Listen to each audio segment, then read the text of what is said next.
தருமபுரியில் நடைபெற்ற கருத்தரங்கில் பிரபல தொல்லியலாளர் கே. அமர்நாத் ராமகிருஷ்ணன் அவர்கள் தமிழ் மண்ணில் புதைந்து கிடைக்கும் சிந்துவெளி பண்பாட்டின் விழும்பியங்கள் என்கின்ற தலைப்பில் ஆற்றிய உரையின் முழுமையான தொகுப்பினை இங்கே பதிவேற்றம் செய்திருக்கின்றோம். எனக்கு வழங்கப்பட்ட தலைப்பு தமிழ் மண்ணில் புதைந்து கிடைக்கும் சிந்துவெளி பண்பாட்டின் விழுமியங்கள். அதைத்தான் நம்ம தேடிட்டு இருக்கோம். அதை கேப் நம்ம இன்னும் குறைச்சிக்கிட்டே வந்துட்டு இருக்கோம். அதான் மிக முக்கியமாக சொல்லணும். ஏனென்றால் சிந்துவெளியின் தொடர்பு இருக்கிறதா என்ற கேள்விதான் நம்முள் எழுந்து கொண்டே இருக்கிறதுன்னு தான் முதல்ல சொல்லுவேன். ஏன்னா கீழடிங்கிற ஒரு நிகழ்வு பார்த்தீங்கன்னா 2016 ஜூன் 26 வரையும் யாருக்குமே சரியா தெரியாது. இதுக்கு முன்னால் பத்திரிகையில் வந்திருக்கலாம், அண்ணாமலை போன்ற பத்திரிகையாளர்கள் ஹிந்து பத்திரிகையில் வெளியிட்டு இருக்கலாம். ஹரப்பா ஒரு சிந்துவெளி மதுரைக்கு அருகில் ஒரு இடம் கீழடி போன்ற இடம் தோண்டப்படுகிறது என்று தகவல் கொடுத்திருக்கலாம். அதே போல் டி. சுப்பிரமணியன் என்பவர் வந்து ஃப்ரண்ட் லைனில் பார்த்தீங்கன்னா 16 பக்கம் அதை கவர் செய்து முழுமையாக கீழடி தரவுகளை வெளியிட்டார். அப்பொழுது கூட அந்த கீழடி புகழ் பெறவில்லை. கீழடி புகழ் பெற்றது ஒரே ஒரு வார்த்தையில் தான் கீழடி புகழ் பெற்றது. இந்தியா முழுவதும் ஒலித்தது. அது ஜூன் 26, 2016. அது ஒன்றும் ஒரு சின்ன ஒரு பத்திரிகையாளர் தான் அதை எழுதினார். ஆரோக்கியராஜுங்கிற அந்த பத்திரிகையாளர் தான் டைம்ஸ் ஆஃப் இந்தியாவில் அந்த ஒரு வார்த்தையை பிரயோகப்படுத்தி அவரை பயன்படுத்தி அதை எழுதினார். அந்த வார்த்தை வந்து Harappan like site surface in Tamil Nadu near Madurai. அதுதான் ஒரு வைப்ரேஷன் சொல்லணும். Harappan like site surface in Tamil Nadu. இன்னும் ஹரப்பா கிடைச்சிருச்சா தமிழ்நாட்டில் என்று கேள்வி எழுப்புகின்ற அளவிற்கு மிகப்பெரிய அந்த ஒரு வார்த்தை கீழடியை புரட்டி போட்டது. ஏன்னா அன்னைக்கு தான் இந்தியா முழுவதும் அந்த கவனம் கீழடியை பற்றி திரும்பியது என்று சொல்லணும். அதற்கு முன்னால் 16 பக்கங்களில் டி. சுப்பிரமணியன் அவர்கள் எழுதிய பொழுது அந்த கவனம் திரும்பாதது. ஹரப்பன் லைக் சைட் சர்ஃபேஸ்னு சொன்ன அந்த ஒரு வார்த்தை இந்த கீழடியை புரட்டி போட்டது. மக்கள் படையெடுக்க ஆரம்பித்தார்கள். அந்த முறையில் பாலகிருஷ்ணன் ஐயா அவர்களும் அங்கு வந்தார். அதுக்கு முன்னால் பாலகிருஷ்ணன் ஐயா அங்கே வந்ததில்லை கீழடியில். ஏன்னா 2015 நான் கீழடி எஸ்கேஷன்ஸ் பண்ணிட்டு இருக்கேன். 2015 மார்ச் 2ஆம் தேதியிலிருந்து கீழடி அகழாய்வுகள் நான் செய்து கொண்டிருந்தேன். அவருக்கு தெரிந்ததே அந்த டைம்ஸ் ஆஃப் இந்தியாவில் வந்த பிறகுதான் அந்த தகவலை அறிந்து கொண்டு நான் அதை அடுத்த 4வது நாள் அவர் வர்றார் சைட்டுக்கு. அதான் அவருடைய மிக பெருமையான ஒரு செயல். ஏன்னா அந்த சைட்ஸை பற்றி தெரிஞ்சவொன்னே தான் எல்லாம் வர்றாங்க, நிறைய பேர் வந்து கவனிக்கிறாங்க. சார் கூட பார்த்தீங்கன்னா அதுக்கு முன்னால் தான் சிந்துவெளி பண்பாட்டின் திராவிட அடித்தளம் என்ற நூலை வெளியிட்டார். கிட்டத்தட்ட ஒரு மாதத்துக்கு முன்னாடியே 1.5 மாதத்துக்கு முன்னாடியே தான் இந்த சிந்துவெளி பண்பாட்டின் திராவிட அடித்தளம் என்கிற ஒரு முதல் புத்தகத்தை, நம்முடைய நாகரிகத்தை பற்றிய அந்த புத்தகத்தை அவர் எழுதுகிறார். அந்த புத்தகத்தில் கீழடியை பற்றியெல்லாம் குறிப்பு இல்லை அப்போ. ஆனால் இந்த செய்தி வந்த பிறகு உடனே அவர் வந்தார், எங்களுடன் இருந்தார், எங்களுடன் முழு நேரத்தையும் அவர் கழித்தார். அதன் பின் தான் அந்த புத்தகத்தினுடைய விளைவாகத்தான் இன்று இந்த பண்பாட்டின் பயணம் என்ற ஒரு புத்தகம் உருவாகி உள்ளது. ஏனென்றால் அந்த பண்பாட்டின் பயணம் எழுதுவதற்கு மிக முக்கிய காரணியாக விளங்கிய இந்த கீழடி அகழாய்வுகள் அவருக்கு. நாம் அதற்கு முன்னால் ஐயா அவர்கள் இடப்பெயர்களை பற்றித்தான் முழுமையாக ஆய்வு செய்து கொண்டிருந்தார். இடப்பெயர்களை பற்றி ஆய்வு செய்து கொண்டிருந்தார். சங்க இலக்கியங்களை பற்றி முழுமையான ஆய்வு செய்து கொண்டிருந்தார். அவர் அந்த தொல்லியல் மீது ஒரு ஈடுபாடை ஏற்படுத்தி தொல்லியலோடு சேர்ந்து நம்முடைய வரலாற்றை தேட வேண்டும், வரலாற்று தடயங்களை தேட வேண்டும் என்ற எண்ணத்தை ஊக்குவித்தது அந்த அவருடைய வருகை, கீழடி வருகை அதை ஊக்குவித்தது. அதன் பயனாகத்தான் first 2019 journey of a civilisation அவர் வெளியிட்டார். அந்த ஜேர்னி ஆஃப் எ சிவிலைசேஷன் நீங்கள் படித்து பார்த்தீங்கன்னா தெரியும் எவ்வளவு தரவுகள் அவர்கள் அந்த புத்தகத்தில் கொண்டு வந்திருப்பார்னு பார்க்கும் பொழுது மிகவும் அருமையாக இருக்கும். எங்களுக்கே சில சமயம் வியப்பாக இருக்கு, இவ்வளோ இடப்பெயர்கள் வந்து சிந்து சமவெளி பகுதியில் இருக்கின்றனவா என்ற ஒரு செய்தியை எங்களுக்கு புதிதாக அந்த நூல் எங்களுக்கு தருகிறது. ஆனால் இதற்கு முன்னால் இது போன்ற இடப்பெயர்களை பற்றி ஆய்வு செய்து உள்ளார்களே தவிர அவர்கள் என்ன பண்ணீங்கன்னா இன்ஸ்கிரிப்ஷன் பேஸ்ட் கல்வெட்டின் படி கிடைக்கின்ற ஒரு தரவுகளை வைத்துத்தான் ஆய்வு செய்வார்கள். ஆனால் இவர் அங்கு இருக்கின்ற பெயர்கள் இருக்கின்றன, அந்த பெயர்கள் நம்முடைய பெயர்களாக உள்ளன. அவருடைய காம்ப்ளெக்ஸை வஞ்சி கொர்க்கை தொண்டி, அதுதான் அவருடைய காம்ப்ளெக்ஸ். வஞ்சி கொர்க்கை தொண்டி காம்ப்ளெக்ஸ் என்று சொல்லப்படுகின்ற கேவிடி காம்ப்ளெக்ஸ், அதுதான் அவருடைய மெயின் தியரி. அதன் அடிப்படையில் தான் அவருடைய ஆய்வுகள் கிட்டத்தட்ட 30 ஆண்டுகள் நடைபெறுகிறது. அந்த 30 ஆண்டுகளின் விளைவாக வந்த புத்தகம் தான் இந்த பண்பாட்டு பயணம் என்ற நூலின் புத்தகம். இது முழுமை பெறுகிறது கீழடி கண்டுபிடிப்புக்கு பின் தான் முழுமை பெறுகிறது என்று சொல்வதில் நான் பெருமைப்படுகிறேன். மிகப்பெரிய ஒரு அறிஞர், IAS ஆஃபீஸராக இருந்தால் கூட அவ்வளோ பெரிய பிஸி ஷெட்யூலில் கூட அவர் இந்த புத்தகத்தை முறையாக நான் எழுத வேண்டும், தன்னுடைய தரவுகளை அனைவருக்கும் விளக்கி சொல்ல வேண்டும் என்ற ஒரு நோக்கத்தில் மிகவும் விளக்கமாக எழுதியுள்ளார் என்று சொல்றோம். அதற்காக அந்த புத்தகத்துக்காக நாங்களும் பெருமைப்படுகிறோம். அந்த புத்தகத்தினால் நாங்கள் பெருமைப்பட்டோம். எங்களை போன்ற தொழிலாளர்கள் இன்று இந்த புத்தகத்தை போல் நாம் எழுத வேண்டும் என்ற எண்ணத்தை எங்களுக்கு ஊட்டுகிறது. ஏனென்றால் அதற்கு முக்கிய காரணமாக இருந்தது கீழடி. அந்த கீழடி இன்னைக்கு பார்த்தோம்னா உலகம் முழுவதும் பேசப்படுகிறது. கீழடி சிந்து சமவெளியுடன் சேர்ந்த பகுதியா என்று கேட்கின்ற கேள்விகள் இன்று வந்து கொண்டிருக்கின்றன. இன்னைக்கு நம்ம கீழடியை உடனே சிந்து சமவெளி ஒப்பிட முடியுமா என்றால் பல கேள்விகள் நம்மகிட்ட முன் வைப்பாங்க. அதை பத்தி எந்த பிரச்சனையும் இல்லை. ஆனால் தொடர்ச்சியை தான் நான் பார்த்து கொண்டிருக்கிறோம். சிந்து சமவெளி நாகரிகம் என்பது கிமு 3000 காலகட்டத்தை சார்ந்த ஒரு நாகரிகம். இன்னைக்கு இருக்க கீழடி நாகரிகம் என்று சொல்வது, நம்ம வைகை நதி நாகரிகம் என்று சொல்வது கிமு 800ஆம் காலகட்டத்தை சார்ந்தது. அதனுடைய தொடர்புகளையும் தொடர்ச்சிகளை தான் நம்ம பார்த்து கொண்டிருக்கிறோமே தவிர அவர்கள் இங்கு வந்து விட்டார்கள், கண்டிப்பாக வந்ததற்கான வாய்ப்புகள் நம்மிடம் அதிகமாக இருக்கிறது என்பதுதான் நம்முடைய தொல்லியல் ரீதியாக வருகின்ற தகவல். ஏன்னா நம்ம தைமாபாத் கீழே நம்ம இறங்கி வரல. ஹரப்பன் ஸ்டடீஸ் தைமாபாத் வரை நின்றது. அதற்கு மிக முக்கிய காரணம் செம்பு மற்றும் வெண்கல காலம். கீழே வந்தீங்கன்னா இரும்பு தான் கிடைக்கும். உங்களுக்கு தைமாபாத் கீழே வந்தா இரும்பு தான் அதிகம் அளவு கிடைக்குமே தவிர வெண்கலமோ செம்போ கிடைப்பது மிகவும் அரிது. ஆனா தைமாபாத் வரை உங்களுக்கு வெண்கலம் கிடைக்கின்றன. அதனால தான் அதை ஒரு எல்லையா வச்சு ஃபிக்ஸ் பண்ணிட்டாங்க. அது சால்கோலித்திக் கல்ச்சருடைய எண்ட். சால்கோலித்திக் கல்ச்சருடைய ஒரு எண்டுன்னு ஃபிக்ஸ் பண்ணிட்டாங்க. But they have not compared iron and copper. Both are in a contemporary age தான். ரெண்டுமே கான்டெம்பரரி ஏஜ். எந்தெந்த பகுதியில் எது கிடைக்கின்றதோ அதை பயன்படுத்தி அவர்கள் அதை வடிவமைத்தார்கள் என்பதுதான் மிக முக்கியம். ஏன்னா சிந்து சமவெளி பகுதியில் உங்களுக்கு செம்பு கிடைக்கிறது, அதை செம்பை பயன்படுத்தினார்கள். தென்னக பகுதியில் இரும்பு அதிக அளவு கிடைக்கிறது, இரும்பை பயன்படுத்தினார்கள். அந்த இரும்பு எவ்வாறு நாம் கணக்கிடுகிறோம் என்றால் இன்னைக்கு மயிலாடும்பாறை தோண்டப்பட்ட அங்கில் கணக்கிடப்பட்ட கார்பன் டேட்ல கணக்கிடப்பட்ட அந்த இரும்பு தான் இந்தியாவிலே மிகவும் பழமையான இரும்பு. 2172 கிமு 2172 சார்ந்த இரும்பை நாம் தேடி எடுத்து உள்ளோம். அந்த காலகட்டத்தில் சிந்து பகுதியில் செம்பை பயன்படுத்தி கொண்டு நம்ம இன மக்கள் அங்கே வாழ்ந்துள்ளனர் என்பதற்கான தரவுகள் நம்மகிட்ட கிடைக்கிது. ரெண்டு பேருக்கும் தொடர்பு இருக்கு. இன்னைக்கு நம்ம இந்திய தொல்பொருள் ஆய்வுத்துறையில் நாங்கள் ஒரு முடிவுக்கு வந்துள்ளோம். என்ன சொல்றாங்கன்னா, நம்ம இரும்ப இண்டஸ் வேலியில் நம்ம விட்டுட்டோமாங்கிற ஒரு இதுல இப்ப தேடுறாங்க. இப்ப ரீசன்ட் எஸ்கவேஷன்ஸ்ல கான்சன்ட்ரேட் பண்ண சொல்லியிருக்காங்க. நம்ம செம்பை மட்டும்தான் கான்சன்ட்ரேட் பண்ணியிருக்கோம் அகழாய்வுகளில். இரும்புகளை பற்றி நாம் ஆய்வு செய்ய வேண்டும். ஏனென்றால் செம்பு இந்த பிரான்ஸ்ங்கிற சொல்லப்படுகின்ற வெண்கலம் தென்னிந்திய பகுதியிலிருந்து தான் அவங்களுக்கு போயிருக்கு. நம்முடைய ஆதிச்சல்லூர் தான் மிக பழமையான ஆதாரம். வெண்கலத்துக்கு. வெண்கலம் பார்த்தீங்கன்னா ஆதிச்சல்லூர் அகழாய்வில் நிறைய அளவு வெண்கலம் கிடைக்கும். அந்த வெண்கலங்கள் எவ்வாறு தயாரித்தார்கள்னா, செம்பும் டின் என்று சொல்லப்படுகின்ற தகரத்தை இணைத்து தான் வெண்கலத்தை தயாரித்துள்ளார்கள். டின்னுங்கிற பொருள் நம்மகிட்ட சோர்ஸே கிடையாது. சவுத் இந்தியாவில் டின்னுக்கு சோர்ஸே கிடையாது. இன்னைக்கு வேணா உங்களுக்கு பீகார், யூபி எல்லாம் கிடைக்குது. ஆனால் மோஸ்ட்லி டின் என்று சொல்லப்படுகிற தகரம் தெற்காசிய நாடுகளில் தான் வந்திருக்கு. சவுத் ஈஸ்ட் ஏசியன் கண்ட்ரில தான் நமக்கு டின் வந்திருக்கு. அந்த டின்னை பயன்படுத்தி வெண்கலத்தை தயாரிக்கின்ற முறையை நாம் அறிந்திருந்தோம். அந்த வெண்கலத்தை தான் அந்த சிந்து சமவெளி மக்களும் பயன்படுத்தியுள்ளனர் என்ற செய்தி நமக்கு இப்போ வருது. அப்ப இது போன்ற தொடர்புடைய ஆய்வுகளை நாம் செய்ய தான் அதனுடைய இடைவெளி நமக்கு சுருக்கிட்டே போகும். நம்ம இடைவெளியை ரொம்ப பிரிச்சு வச்சு பார்த்துருக்கோம். அது 1500 BCல இண்டஸ் முடிஞ்சிருது.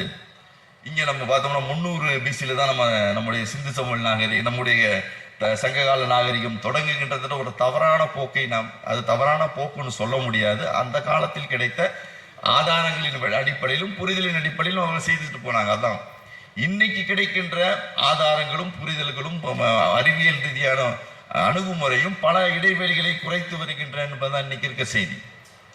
இன்னும் கொஞ்ச நாள் நம்ம ரெண்டு பேரும் ஒன்னாயிடுவோம். அதற்கான ஆய்வுகளை மேற்கொள்ள வேண்டும் என்று பாலகிருஷ்ணன் ஐயா கூட சொல்றாரு. ஏன்னா மகாராஷ்டிராவில் நம்ம தோண்டணும், கர்நாடகாவில் தோண்டணும், ஆந்திராவில் தோண்டணும். ஆனா எங்கேயுமே நம்ம தோன்றது இல்லை. ஏன்னா இது போன்ற செட்டில்மெண்ட்ஸை நம்ம தோண்டணும். ஏனென்றால் கீழடிங்கிறது ஒரு மக்கள் வாழிட பகுதி.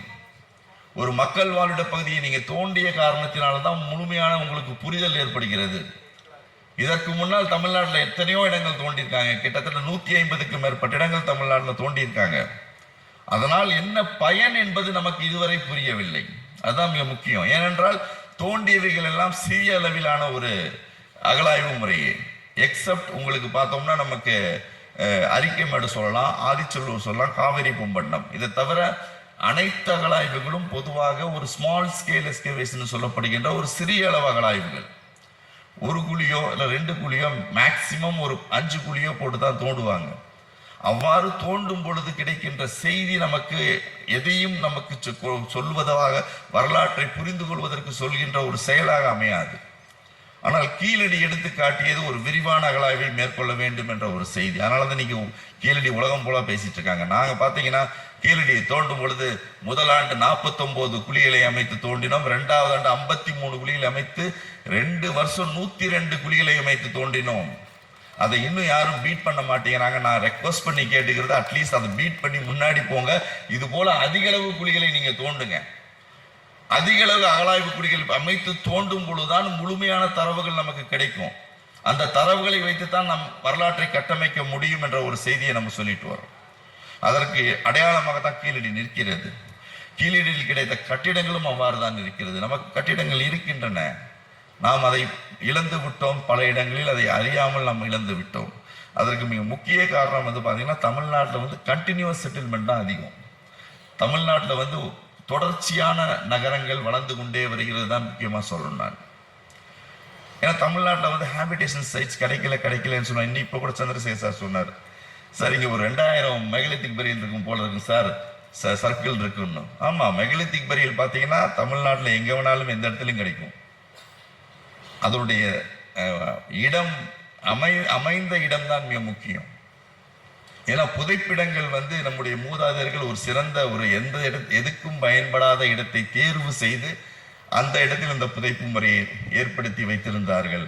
அதனால்தான் அது இன்டாக்டா நமக்கு கிடைக்குது. பரியல் பார்த்தீங்கன்னா இன்டாக்டா கிடைக்குது. தமிழ்நாட்டிலையும் ஆந்திராலையும் போனாலும் கர்நாடகா போனாலும் எந்த இடம் பயன்பாட்டுக்கு இல்லையோ, மனித பயன்பாட்டுக்கு உகந்தது இல்லையோ, அந்த இடத்தை தேர்வு செய்து அந்த இடத்தில் புதைப்பு முறையை ஏற்படுத்தி இருந்தார்கள். அதன் காரணமாக நமக்கு புதைப்பிடங்கள் நமக்கு நிறைய கிடைக்குது.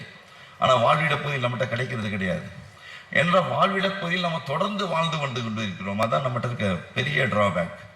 இன்னைக்கு ஹரப்பன் சைட் பார்த்தீங்கன்னா ஒரு அபேண்டன் சைட்டாக தான் இருக்கும். ஹரப்பன் சைட்லாம் மேக்சிமம் அபேண்டன் சைட் தான். அது விடுபட்ட இடமாகவும் அதை விட்டு பெயர்ந்து மக்கள் வேறு இடத்துக்கு சென்ற ஒரு இடமாக இருக்கின்ற காரணத்தினால்தான் நம்மகிட்ட ஹரப்பன் சைட்ஸ் நிறைய கிடைக்குது. கிட்டத்தட்ட ஒரு 10,000க்கும் மேற்பட்ட சைட்ஸ் நம்ம டாக்குமெண்ட் பண்ணி வச்சிருக்கோம் இந்தியாவில்.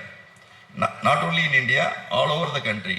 ஈரான், உங்களுக்கு பாகிஸ்தான் என்ற எல்லா பகுதிகளையும் சேர்ந்து கிட்டத்தட்ட 10,000க்கும் மேற்பட்ட இடங்கள் நம்ம டாக்குமெண்ட் பண்ணி வச்சிருக்கோம். இன்னைக்கு அதனுடைய பரப்பளவு கிட்டத்தட்ட 13 லட்சம் சதுர கிலோமீட்டர் கொண்ட பரப்பளவாக நம்ம சொல்லிட்டு இருக்கோம். அதற்கு மெயின் காரணம் அது அபேண்டன் சைட்டா, மேக்சிமம் அபேண்டன் சைட்டா இருக்கிறது. அந்த காரணத்தினால்தான் அதை நம்ம ஈஸியாக கண்டுபிடிக்க முடிகிறது.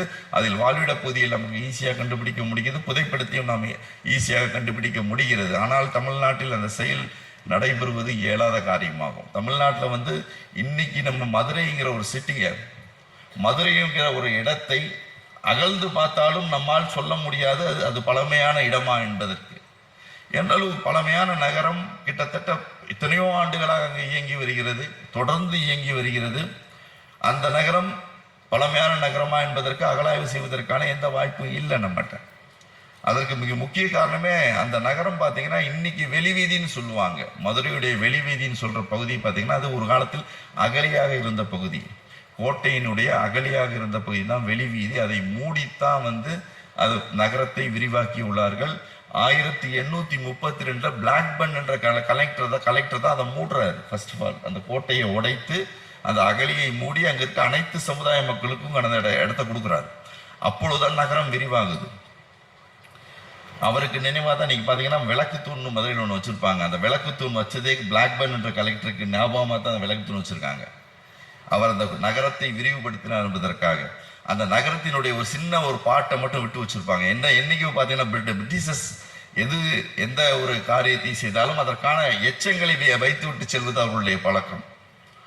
மதுரையில் நீங்கள் பெரியார் பஸ் ஸ்டாண்டில் பார்த்தா அந்த காந்தி ஒரு காதி கிராஃப்ட் இருக்கும், அதுதான் கோட்டையுடைய அடையாளம். இன்னைக்கு கூட பார்க்கலாம் நம்ம பெரியார் பஸ் ஸ்டாண்டு. அதேபோல் திருச்சியில் பார்க்கணும்னா மெயின் கார்ட் கேட்டில் ஒரு சின்ன பாட்டு இருக்கும். பாளையங்கோட்டை போனீங்கன்னா பாளையங்கோட்டையில் இந்த மியூசியம் இருக்கும், அந்த மியூசியம் ஒரு சின்ன பாட்டாக இருக்கும். இதெல்லாம் அந்த சின்ன எச்சங்களை விட்டு விட்டு மற்ற பகுதிகளெல்லாம் உடைத்து நகரை விரிவாக்கினார்கள். அவர்கள் முழுவதும் அழித்ததில்லை. அதை வைத்து தான் நம்ம ட்ரேஸ் பண்ணுறோம் எப்படி நகரம் இருந்திருக்கும் என்று. அந்த மாதிரியான மதுரை நகரத்தில் எவ்வாறு நீங்கள் தோண்ட முடியும், எவ்வாறு நம்ம கண்டுபிடிக்க முடியுங்கிற பெரிய டெக்னிக்கல் ஃபால்ட் நம்மகிட்ட இருக்கு. ஒன்றும் பண்ண முடியாது. மதுரையில் நீங்கள் தோண்டி மதுரையுடைய வயரை கண்டுபிடிக்கிறது இயலாத ஒன்று. ஆனால் மதுரை இங்குதான் இருந்ததா என்ற கேள்விகள் நம்மகிட்ட நிறைய வருது. ஏன்னா நம்ம ராஜமாணிக்கினார் 10 பாட்டு ஆராய்ச்சி நூல் அவர் சொல்லுவார், இன்னைக்கு இருக்க மதுரை இல்லைன்னு தான் சொல்லுவார். அவருடைய கருத்து, அவருடைய ஆய்வு 10 பாட்டு நூலில் இருந்த அனைத்து அடிப்படையில் மேற்கொண்ட ஆய்வின் பிரகாரம் மதுரை என்பது இன்னைக்கு இருக்க மதுரையாக இருப்பதற்கான வாய்ப்புகள் இல்லை. இன்னைக்கு இருக்க மதுரை கிட்டத்தட்ட திருப்பரங்குன்றத்துக்கு நேர்கிழக்கத்தான் இருக்கணும்னு ஒரு கருத்தை அவர் எடுத்து வச்சிருக்கார். கண்டிப்பா இருக்கலாம். ஆனால் நம்ம இன்னும் மதுரையை தோண்டி பார்ப்பதற்கான வாய்ப்பில்லை. அதே போல மதுரையில் கிடைக்கின்ற இயர்லியஸ்ட் இன்ஸ்கிரிப்ஷன்னா கிபி 9ஆம் நூற்றாண்டு இன்ஸ்கிரிப்ஷன் தான் இயர்லியஸ்ட் இன்ஸ்கிரிப்ஷன். அதற்கு முன்னால் எந்த ஒரு இன்ஸ்கிரிப்ஷன் அங்கே கிடையாது. ஆனால் மதுரையை சுற்றி அதை சுற்றி உள்ள பகுதியில் பார்த்தீங்கன்னா கிட்டத்தட்ட 2500 ஆண்டுகளுக்கு முன்னால் இருந்து நம்மகிட்ட கல்வெட்டு கிடைக்குது. மதுரையை சுற்றி கிடைக்குது. கிட்டத்தட்ட 27 இடங்கள்ல மதுரையில் கிடைக்குது. மதுரையை சுற்றி 27 இடங்கள்ல கிடைக்கின்ற கல்வெட்டுக்கள் நமக்கு மதுரையின் பழமையை சொல்லி கொண்டிருக்கின்றன. ஆனால் மதுரையில் இருக்கிற கல்வெட்டு நமக்கு மதுரையின் பழமையை சொல்லவில்லை இதுவரையும். அந்த மாதிரி சிக்கல் இருக்கும்போது தான் இந்த ஆய்வுகள் நாங்கள் மேற்கொண்டோம். மேலும் இன்னைக்கு பார்த்தீங்கன்னா இந்த திருப்பரங்குன்றத்துக்கு நேர்கிழக்கில் தான் அந்த கீழடிங்கிற ஒரு தொல்லியல் மேடை அமைஞ்சிருக்கு. அந்த மேடு இன்னைக்கு 110 ஏக்கர் கொண்ட ஒரு மேடாக இன்னைக்கு நமக்கு கிடைத்துள்ளது. அது இன்டாக்டாக கிடைச்சனால தான் நம்ம அதை எஸ்கவேட் பண்ணோம். நாங்கள் மதுரையை முன்வைத்து தான் இந்த ஆய்வுகள்லாம் முதல்ல நாங்கள் மேற்கொண்டோம். மதுரையை பற்றி ஆய்வுகள் மேற்கொள்ள வேண்டும், சங்க இலக்கியங்களை பற்றி ஆய்வுகள் மேற்கொள்ள வேண்டும் என்ற எண்ணத்தில் தான் இந்த ஆய்வுகளில் நாங்கள் பயணித்து எங்களுடைய சிறு குழு இந்த வைகை நதி முழுவதும் நாங்கள் பயணித்தோம். 2013-14 முழுமையாக பயணித்து 293 இடங்கள் பல வகையான தொல்லியல் எச்சங்களை நாங்கள் கண்டுபிடிச்சோம். குறிப்பாக சொல்லணும்னா ஹேபிடேஷன் சைட்ஸ் கண்டுபிடிச்சோம், பரியல் சைட்ஸ் கண்டுபிடிச்சோம், inscriptions, sculptures, loose sculptures and hero stones as well as dilapidated temples. இது எல்லாத்தையும் நாங்கள் ரெக்கார்ட் பண்ணோம். எங்களுக்கு வேண்டியது அனைத்து தரவுகளும் ஆவணப்படுத்த வேண்டும் என்ற ஒரு நோக்கில் தான் அந்த பயணம் இருந்தது. அதை ஆவணப்படுத்தினோம். அதன் அடிப்படையில் எங்களுடைய குறிக்கோளாக இருந்தது ஒரு வாழ்விட பகுதியை தேட வேண்டும். வாழ்விடப்பகுதியை தேட வேண்டும் என்ற எண்ணம் தான் எங்களுக்கு இருந்தது. வாழ்விடப்பகுதி நிறைய இருக்கு தமிழ்நாட்டில். ஆனால் தேடினா கிடைக்கும். ஏன்னா பரியல் சைட்டை தோண்டும் பொழுது பரியல் சைட்டில் கிடைக்கிற இன்ஃபர்மேஷன்ஸ் ஒரு லிமிட்டெட் இன்ஃபர்மேஷனாக தான் இருக்கும். அதில் உங்களுக்கு அதிக அளவு எந்த தரவுகளும் கிடைக்காது. ஒரு கஸ்டம்னு சொல்லப்படுகின்ற வாழ்வின் கடைசி இறுதி சடங்கு முறை, புதைப்பு சடங்கு முறை தான் நமக்கு கிடைக்குமே தவிர வாழ்விட பகுதியை தோண்டும் பொழுது கிடைக்கின்ற ஒரு செயல் அந்த புதைப்பிடத்தில் எதிர்பார்க்க முடியாது. அதனால தான் நீங்கள் ஆதிச்சநல்லூர் வச்சு நம்ம திணறோம். ஆதிச்சநல்லூரில் பார்த்தீங்கன்னா 140 ஏக்கர் ஆதிச்சநல்லூர். எங்கே தோண்டினாலும் உங்களுக்கு லட்சக்கணக்கான உங்களுக்கு முதுமக்கள் தாலிகள் கிடைக்கும். ஒவ்வொருலையும் 3 லேயர் கிடைக்கும். ஒரே இடத்துல 3 குழி 4 குழி இருக்கும். கண்டினியூஸாக ஃபேமிலி ட்ரெடிஷனாக அதை புதைத்து வைத்த முறையெல்லாம் இருக்கு. அந்த மாதிரி கிடைக்கும் அங்கே. ஆனால் அந்த புதைப்பு முறையை தவிர வேற எதுவும் நம்ம அணுக முடியாது அதில். அதே போல உங்களுக்கு ஹேபிடேஷனை தோண்டும் பொழுதுதான், வாழ்விட பகுதியை தோண்டும் பொழுதுதான் முழுமையான தரவுகள் நமக்கு கிடைக்க வாய்ப்புகள் இருக்கு. அவர்கள் பயன்படுத்திய பொருட்கள் என்ன, அதனால் நாம் எதை அறிந்து கொள்கிறோம், அதே போல் என்னென்ன தரவுகள் அங்கு கிடைக்கின்றன, அதே போல் கட்டிடங்கள் கிடைக்கின்றனவா, பானை ஓடுகள் எவ்வாறு இருந்தன, இது போன்ற பல தகவல்கள் கிடைக்கின்ற காரணத்தினால அதை வச்சு தான் முழுமையான வரலாற்றை நம்ம உருவாக்க உதவுகிறது. ஏன்னா தமிழ்நாட்டில் கட்டிட பகுதியிலே கிடைக்கலன்னு சொல்லிட்டு இருந்தாங்க. அரிக்கமேட்டில் சிறிதளவு கட்டிட பகுதியில் கிடைத்தன. அதே போல் காவேரி பூம்பட்டில் உங்களுக்கு கட்டிட பகுதியில் சிறிதளவு கிடைத்தன. ஆனால் காவேரி பூம்பட்டின கட்டிட பகுதியில் சங்ககால கட்டிடத்தோடு ஒத்துக்கொள்வதற்கு யாரும் முன் வரவில்லை. அவர்கள் சொன்னது அது பிற்கால கட்டிடங்கள் என்று தான் சொன்னாங்க. ஏன்னா காவேரி பூப்பட்டினம் என்பது முழுமையான ஒரு தொல்லியல் மேடம் நம்ம ஐடென்டிஃபை பண்ண முடியல.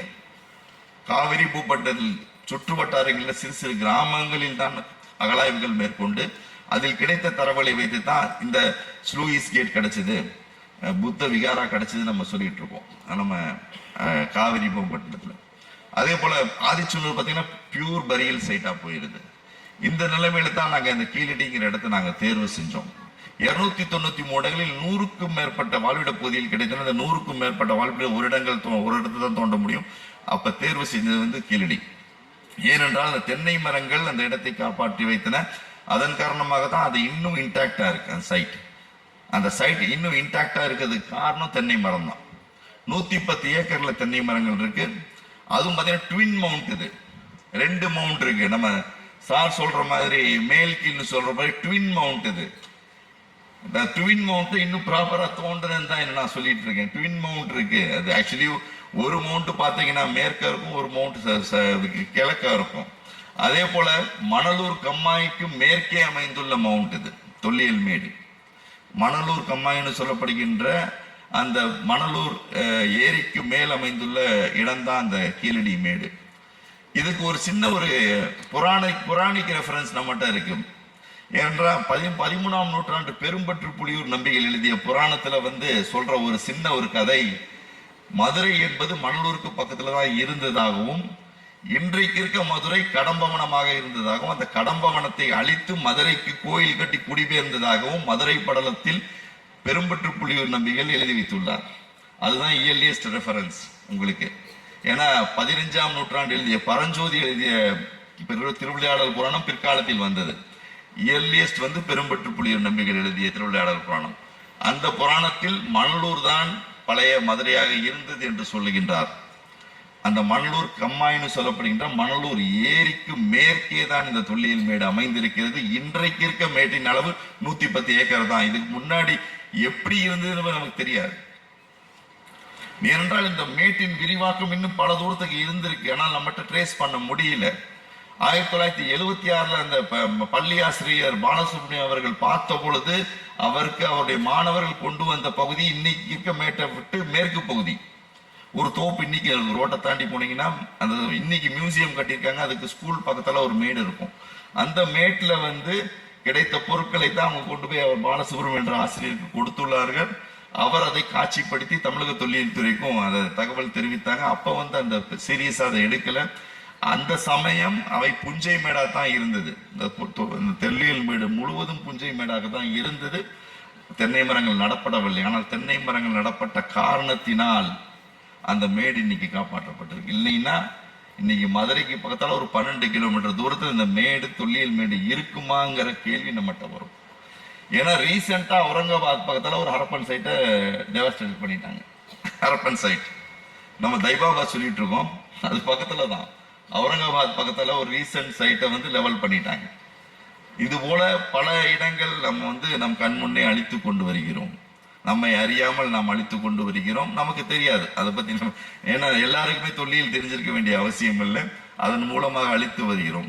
அந்த வகையில் காப்பாற்றப்பட்ட அந்த தொல்லியல் மேட்டில் தான் நாங்கள் ஆய்வு மேற்கொண்டோம். ஆய்வுக்கு மேற்கொண்ட பொழுது எங்களுக்கு கிடைத்த தரவுகள் மிக அற்புதமான தரவுகளாக இருந்தன.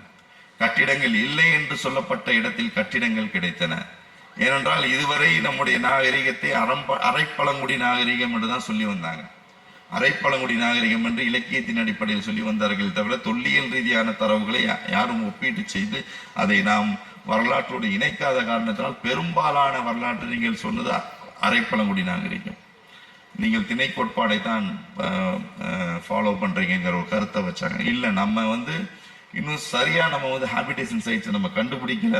அதை நம்ம ஐடென்டிஃபை பண்ணி நம்ம தோண்டாத காரணத்தினால் இந்த செயல் நடந்து கொண்டிருக்கிறது என்பதை மெய்ப்பித்த இடம் தான் இது. இருக்கு, நம்மகிட்ட சைட்ஸ் இருக்கு, நம்மகிட்ட ஸ்ட்ரக்சர்ஸ் இருக்கு. ஸ்ட்ரக்சர்ஸ்லேயும் பல வகையான ஸ்ட்ரக்சர்ஸ் இருக்கு, பல வகையான தொல்பொருட்கள் கிடைக்குது.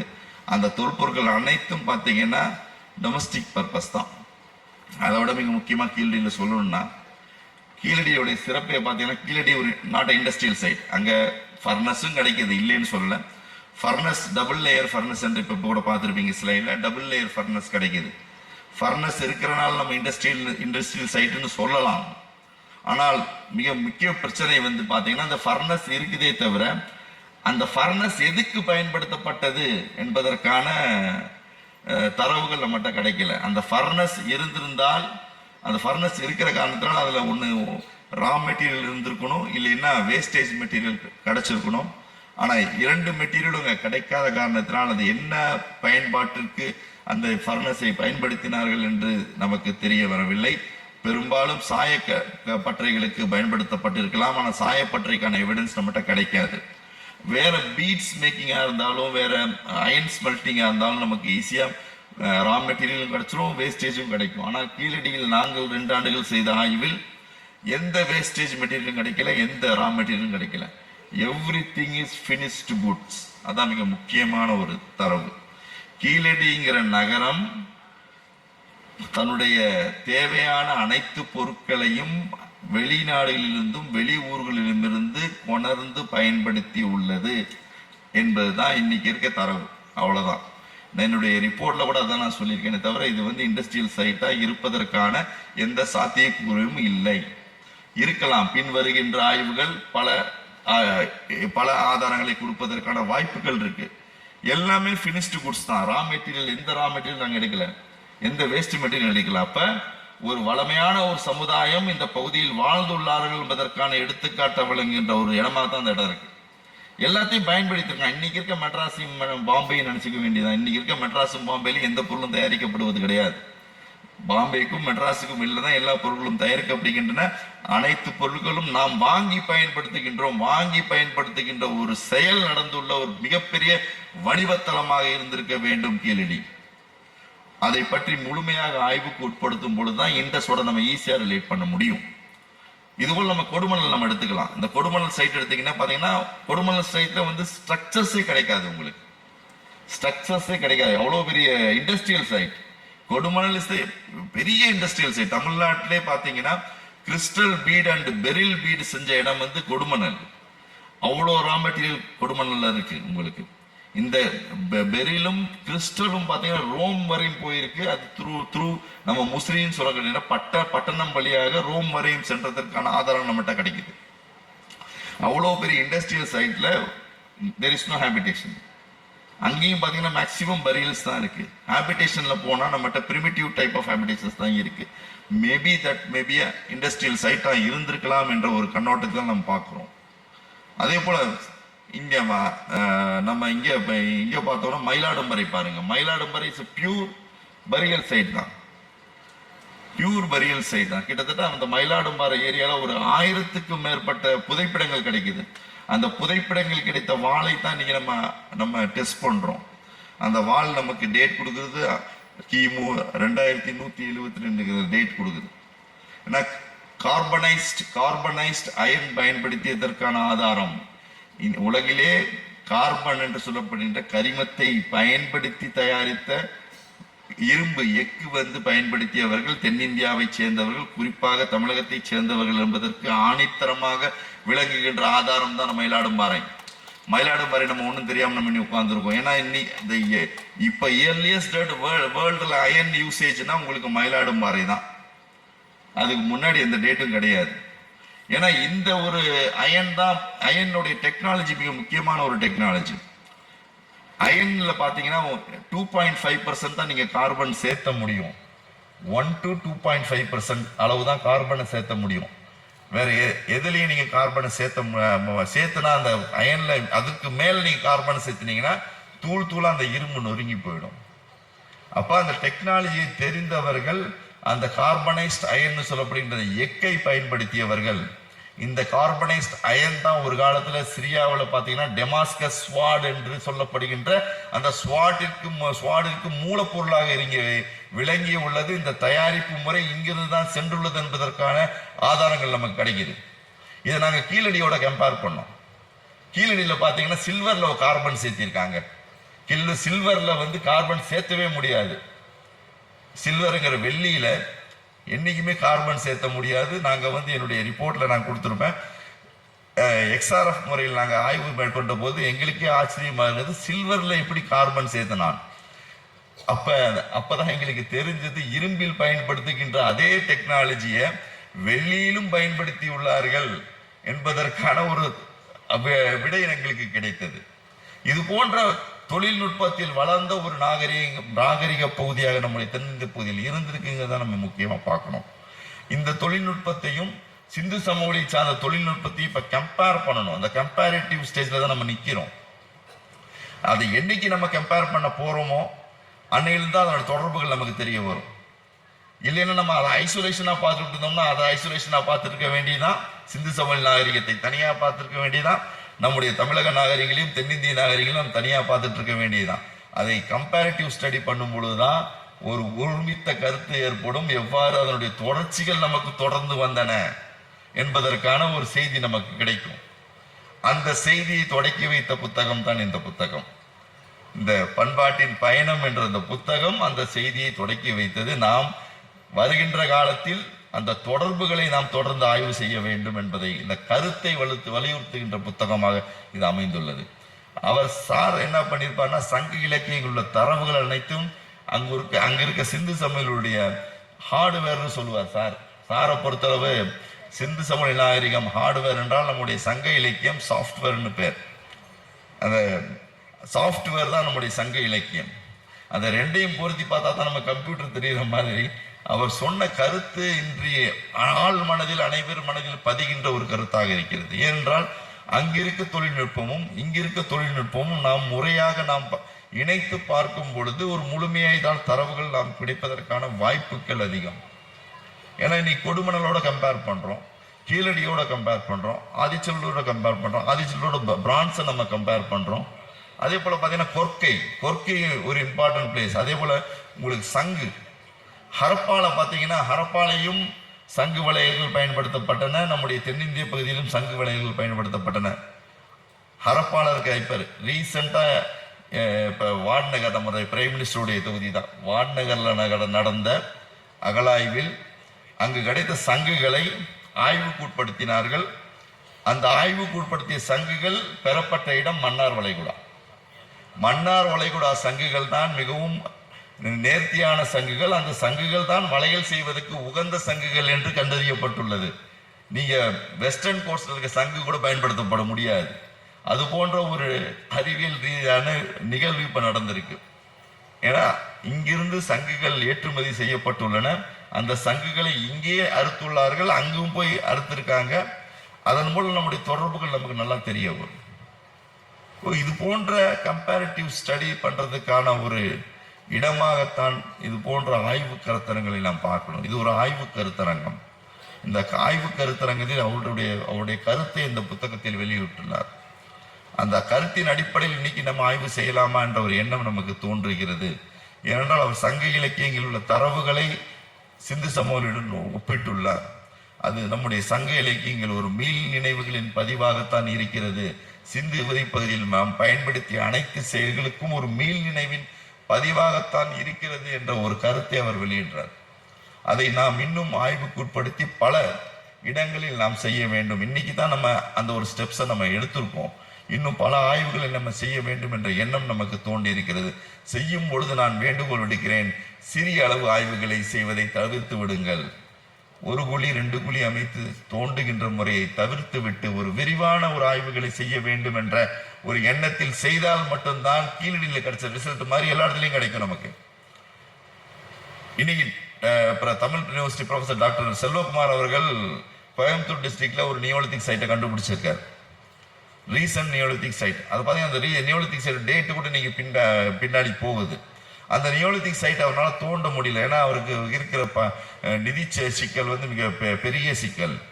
அவருக்கு நிதி வழங்க முடியாத காரணத்தால் ஒரு 2 குழிகளை அமைத்து ஆய்வுகளை மேற்கொண்டார். அவர்கிட்ட நான் ரெக்வஸ்ட் பண்றது வந்து அட்லீஸ்ட் 2 குழி அமைக்கிறது மறந்துட்டு இன்னும் அதிக அளவு அரசிடம் நிதியை கேட்டு நீங்கள் ஒரு அதிக குழிகளை அமைத்து ஒரு ஆய்வுகளை மேற்கொள்ளுங்கள். அப்பொழுதுதான் பல தகவல் நமக்கு கிடைக்கும். ஒரு இடங்கள் முழுமையாக தோன்றுவதற்கான காரணம் நம் தமிழ்நாட்டில் நடக்கலை. தமிழ்நாட்டில் பார்த்தீங்கன்னா எல்லாமே ஒரு ஸ்மால் ஸ்கேல். அழகன்குளம் அதனால தாங்க போனதுக்கே காரணம். அழகன்குளம் என்ற இடம் வந்து பார்த்தீங்கன்னா 1984 தோண்ட ஆரம்பிச்சாங்க. 1984 தோண்டி இருந்தாங்கன்னா ஒரு மிகப்பெரிய துறைமுக நகரத்தை நம்ம எடுத்திருக்கலாம். ஆனா இன்னைக்கு அந்த இடத்த தோண்ட முடியாது. இன்னைக்கு அந்த இடம் முழுவதும் வீடுகள் அமைந்து விட்டன. அந்த அழகன்குளம் என்ற இடத்துக்கு போய் பாருங்க, இன்னைக்கு முழுவதும் பெரிய பெரிய வீடுகள் அமைந்து விட்டன. தோண்டுவதற்கு எந்த வாய்ப்பும் இல்லாத இடமா இருக்கு. அது 84 பார்த்தீங்கன்னா ஒரு சிறிய மீனவ கிராமம் தான். அதோடைய போட்டோஸ்லாம் எல்லாமே இருக்கு, ஆர்கிவல் போட்டோஸ்லாம் இன்னும் இருக்கு. அந்த போட்டோஸ் நீங்க போய் பார்த்தோம்னா அன்னைக்கே நாகசாமி அவர்கள் இன்னும் அதிக அளவு குழிகளை அமைத்து தோண்டி இருந்தால் எக்கச்சக்கமான ஒரு ஆதாரங்கள் நம்ம எடுத்துக்கலாம். அங்கதான் பாத்தீங்கன்னா உங்களுக்கு பானை ஓவியத்துல வந்து கப்பல் வரையப்பட்டிருக்கும். அழகன்குளத்தில் எடுக்கப்பட்ட பானையில தான் உங்களுக்கு கப்பல் வரையப்பட்டிருக்கும். அதுவும் பாத்தீங்கன்னா வெளிநாட்டு கப்பல், அது இந்திய கப்பல் கிடையாது. வெளிநாட்டு கப்பல் வரைந்த ஒரு இடம் பொறிக்கப்பட்ட பானை ஓடு கிடைத்த இடம் தான் அழகன்குளம். ஆனால் இன்று தோன்றுவதற்கு அருகதையற்ற இடமாகத்தான் அந்த இடம் இருக்கு. தோன்றாங்க, இன்னைக்கு ஊரை விட்டு வெளில போய் தோன்றாங்க, இந்த ரிசல்ட்ஸ் நமக்கு வரல. அதுபோல பல தொல்லியல் மேடைகளை நாம் இழந்து வந்து வருவோம். அதே போல பொருந்தல், ப்ரொஃபசர் ராஜன் அவர்கள் தோன்றா பழனி பக்கத்தார பொருந்தல்ங்கிற இடம், குதிரைமலை சார்ந்த பகுதி, பேகன் வாழ்ந்த பகுதி. அந்த பொருந்தல் அகலாய்வு தான் உங்களுக்கு கிட்டத்தட்ட ஒரே பரியல்ல 1200 கார்னிலியன் பீடு எடுத்தாங்க. ஒரு பரியல்ல ஒரு சின்ன ஒரு பரியல்ல 1200 கார்னிலியன் பீட். கார்னிலியனுக்கு நம்ம சோர்ஸே கிடையாதுங்க. தமிழ்நாட்டிலேயோ தென்னிந்தியாவிலேயோ கார்னிலியன் சோர்ஸே கிடையாது. கார்னிலியன் உங்களுக்கு வரணும்னா குஜராத்ல இருந்து வரணும், இல்லைன்னா ஆப்கானிஸ்தான்ல இருந்து வரணும். குஜராத் ஆப்கானிஸ்தான்ல இருந்து தான் உங்களுக்கு கார்னிலியன் வரணும். அதுவும் கார்னிலியன்ல எச்டு பீட் கிடைச்ச இடம் வந்து உங்களுக்கு பொருந்தல், அது டெக்கரேட்டிவ் எச்.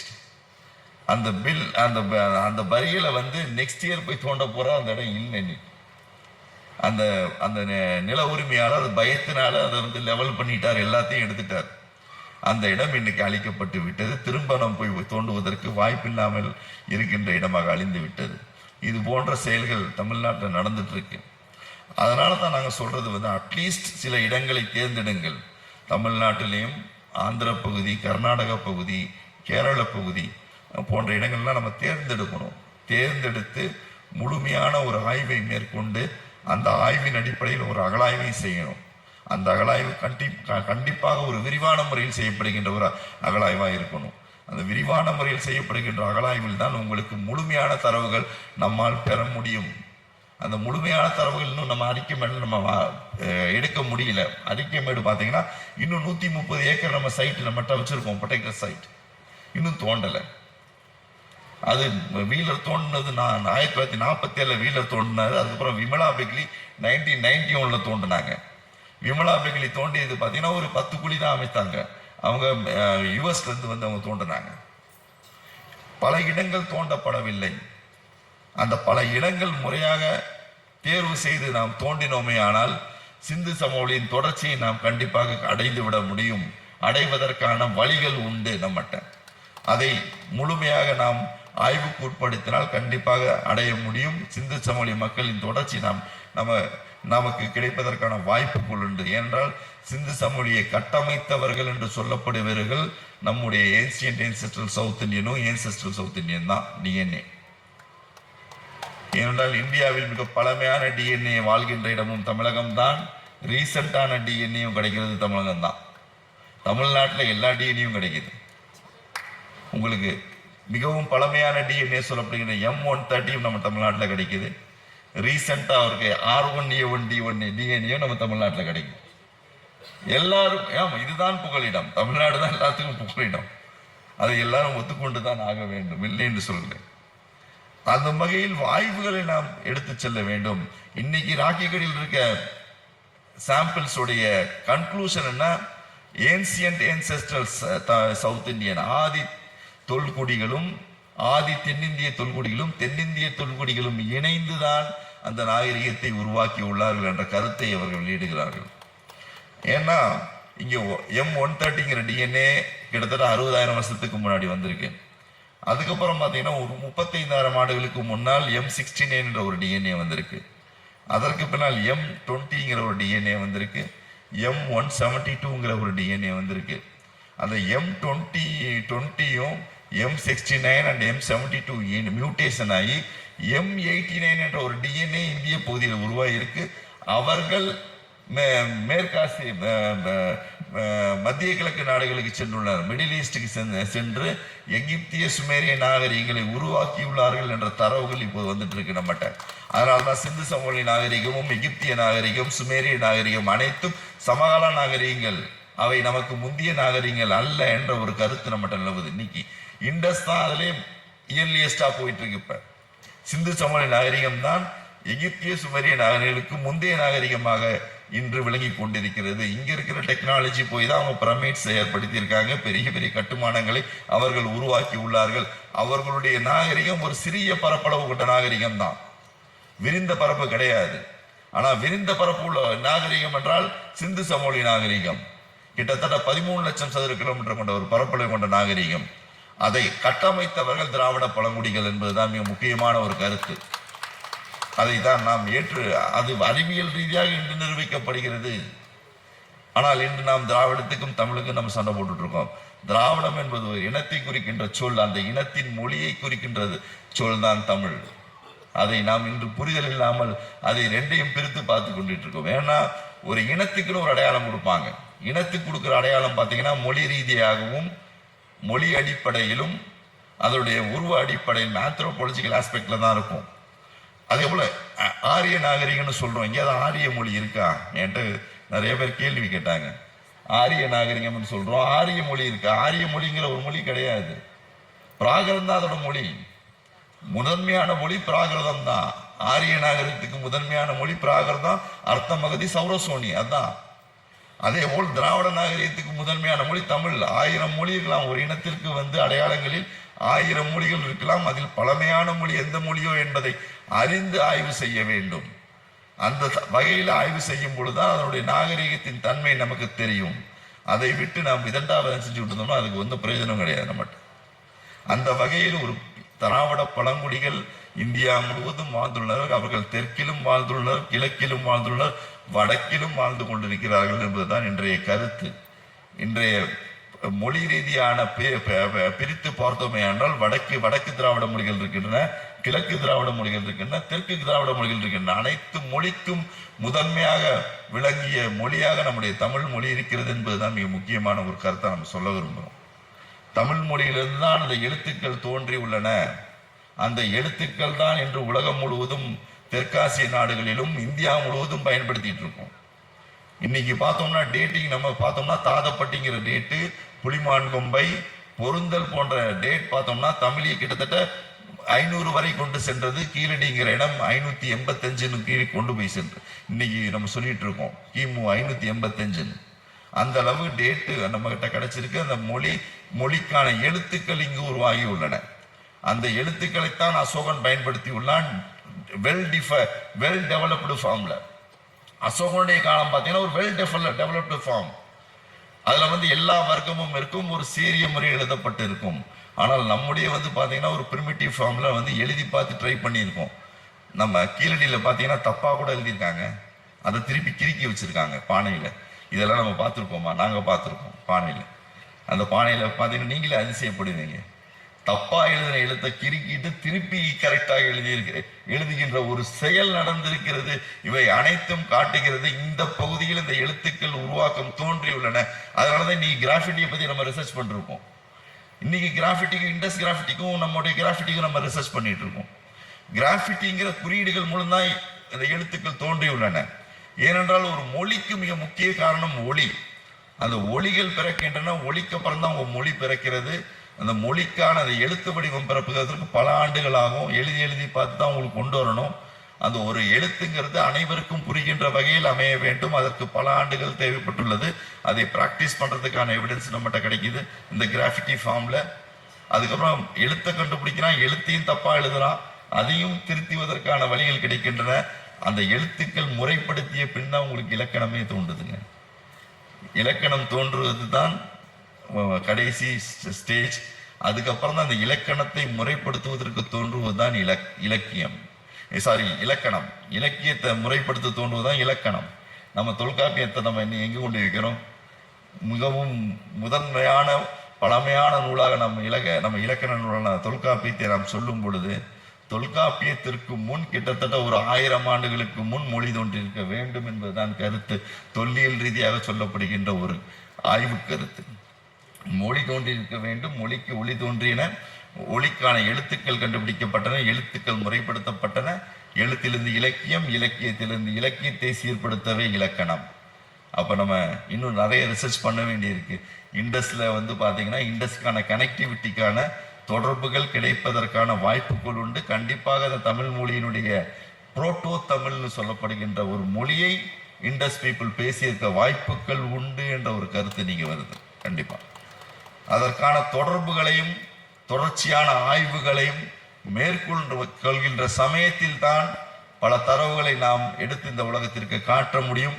இந்த ஒரு கீழடிங்கிற ஒரு இடம் தமிழ்நாட்டில் எப்படி ஒரு தொல்லியல் துறைக்கு மிக முக்கிய இடமாக கருதப்படுகிறது, தொல்லியல் பற்றி மக்களிடம் ஒரு விழிப்புணர்வை ஏற்படுத்துகின்ற ஒரு இடமாக விளங்கியதோ அதுபோல பல இடங்கள் தமிழ்நாட்டில் உள்ளன. அந்த இடங்களை எல்லாம் நாம் அட்லீஸ்ட் ஒரு 10% இடங்களை நாம் பாதுகாத்து அதை ஆய்வுக்கு உட்படுத்த வேண்டும். அதுவும் விரிவான ஆய்வுக்கு உட்படுத்த வேண்டும்.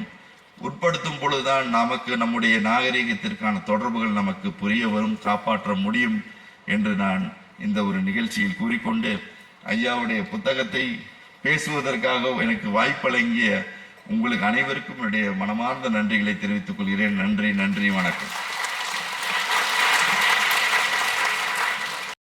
இந்த பதிவை குறித்து உங்களுடைய கருத்துக்கள் வரவேற்கப்படுகின்றன. மறவாது ஐதருமபுரி சேனலை சப்ஸ்கிரைப் செய்து பாருங்கள். இந்த நாள் இனிய நாளாக அமைய வாழ்த்துகின்றோம்.